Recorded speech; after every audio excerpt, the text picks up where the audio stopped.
Have you ever had a student who you get a text from their mom or their dad and they say, "So sorry, but Johnny's broken his arm."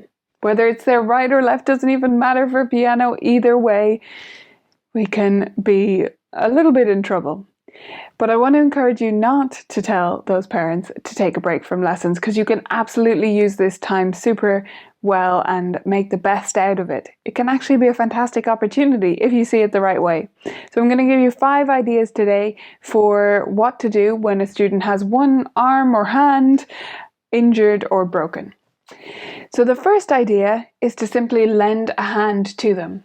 And that means if they're learning a piece, let's say for example they're learning Teddy Bear Here by June Armstrong, well, have them do one hand while you do the other. So you're the left hand and they're the right hand. Or the other way around. They can just use their good hand to play both parts. Yes, in the end, they won't be playing the left hand part with their right hand, but they're absolutely learning to read better and to use their hand better and to listen. That's the fantastic thing they can learn by working on their pieces in this way, is to listen properly, to listen better to what they're actually playing. So that's a fantastic opportunity for continuing to work on their regular repertoire. Just play one hand and then play the other, and they do the same and you swap over. It can actually be a lot of fun.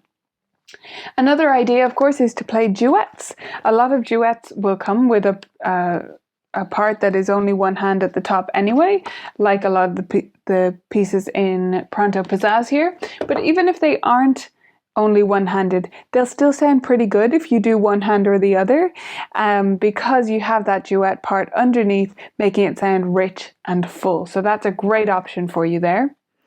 Another thing you can do is to work on sight reading. My favorite resource for this is the sight reading cards. So depending on your student's level, you can pick out a set of these cards and they can do each hand again with just one hand and then do the rhythm at the bottom. So in the beginning levels of Piano Safari sight reading cards, they're only one hand at a time anyway, so it's treble clef and then bass clef. They can do both of those with their right or left hand, doesn't matter.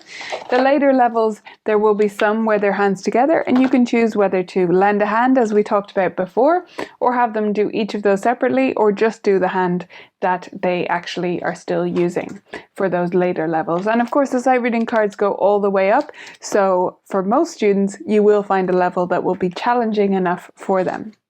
The fourth idea then is to work on challenges with your students. We'll link to my video I did before about the challenge board and how that works in my studio, but this is a great opportunity to work on those. Most of those can be done one-handed. So you can have scale challenges and just work on one hand. Obviously, eventually they'll have to do the other hand, or you can have note naming challenges like the 60-second or interval challenges. Anything that you can come up with where they're working on flashcards or particular theory concepts, stuff like that. This is a great opportunity to really hone in on those things. And then the final idea, of course, is games.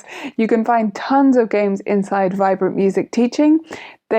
You absolutely never need both hands to play any of the games, so this is a great opportunity to spend some time with theory, to really have the time to explore it, because one of the number one things I hear from students or from teachers is that they don't have time to spend with their students on games and they wish they had more.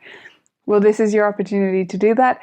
Make every lesson a ton of games lesson, a lesson where you spend maybe 50% of the time even on off-the-bench games. The parents will appreciate being able to continue the routine and that their child is still getting value out of the lesson. You won't have to worry about replacing that student or finding a way to make the income work or anything like that if you continue with that student anyway, and you'll both get a lot out of the experience. So I hope you'll try those 5 ideas. Lend a hand to them, play one hand of their piece while they play the other. Play duets with them, having them do just one hand of the duet part. Do some sight reading cards, or maybe you take this opportunity to explore the challenges as suggested in my other video, or play tons of games, or all of the above. I hope you have fun with it.